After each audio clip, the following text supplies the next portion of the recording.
Game Night's hitting theaters this weekend. Should you roll the dice on Warner Brothers' new comedy? I'll tell you right here on Screen Junkies News.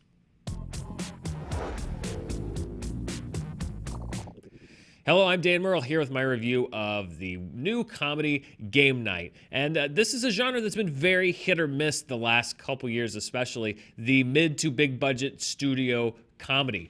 So I'm very happy to report that Game Night is a movie that first and foremost made me laugh a lot. And I know that seems like a weird thing to single out in a movie that's supposed to be a comedy, but there have been so many that have come out recently that I walked out of saying, like, that movie did everything except for make me laugh. So first and foremost, I thought Game Night was a success in that it was a funny comedy. It's directed by John Francis Daley and Jonathan Goldstein. They are the writing-directing duo behind, yes, the Vacation reboot, but they also were the screenwriting duo behind Spider-Man Homecoming, and they will be at the helm of WB's Flashpoint. So it was very good to see that they actually delivered a really entertaining, engaging, funny comedy here in this instance, because there's so many other things that they're going to be working on down the line. Jason Bateman and Rachel McAdams star as a very competitive couple that host a weekly game night with a group of friends. That group includes Kyle Chandler, who's playing Jason Bateman's brother, a rich hedge fund manager who decides to up the stakes when he hosts the group for a game night. It also includes Billy Magnuson, who was so great as the a-hole brother in Ingrid Goes West, one of my favorite movies of last year.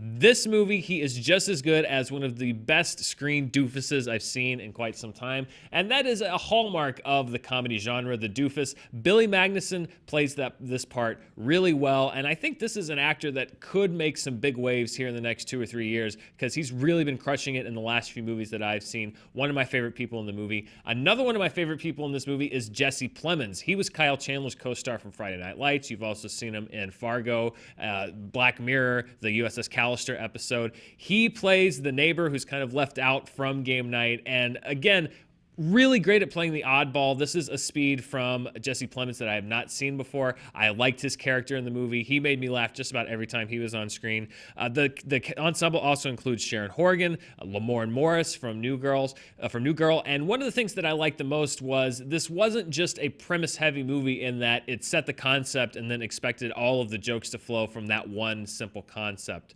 At points in the movie, the couples are split apart, and the script does a really good job of giving each couple kind of their distinct arc, a distinct story, so that as you're bouncing around through these different couples as they go on this adventure, it doesn't feel scattershot, it doesn't feel paper thin. Each one of them has a motivation, each one of them has something that they're trying to achieve inside this greater arc of the story, which is that they're supposed to be playing a murder mystery game, something goes wrong, Kyle Chandler's character is kidnapped for real, and they have to figure out, number one, whether or not what they're doing is part of the game or part of real life, and number two, how they can navigate is this sudden real-world crisis that they find themselves thrust into.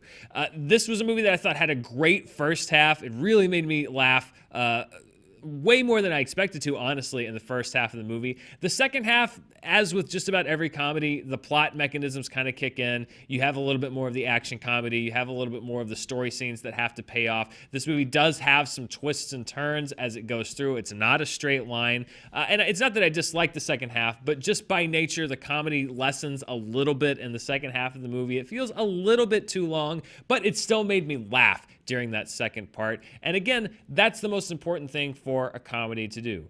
So my final verdict on Game Night would be that I think it is worth your time. I think it is worth your money. I laughed a lot. It's one of the better studio comedies that I've seen in a while. It actually is shot very well. A lot of the comedies that come out nowadays have a very flat look, just lit very bright, very flat, so that they can shoot from multiple angles. This was shot really well. It looks like a movie instead of just shot underneath the studio lights somewhere, which is great for a comedy. And I really do think if you go see it that you are going to laugh a lot. It is rated R, but it earns that R rating. It's not just cheap laughs and cheap gross out gags.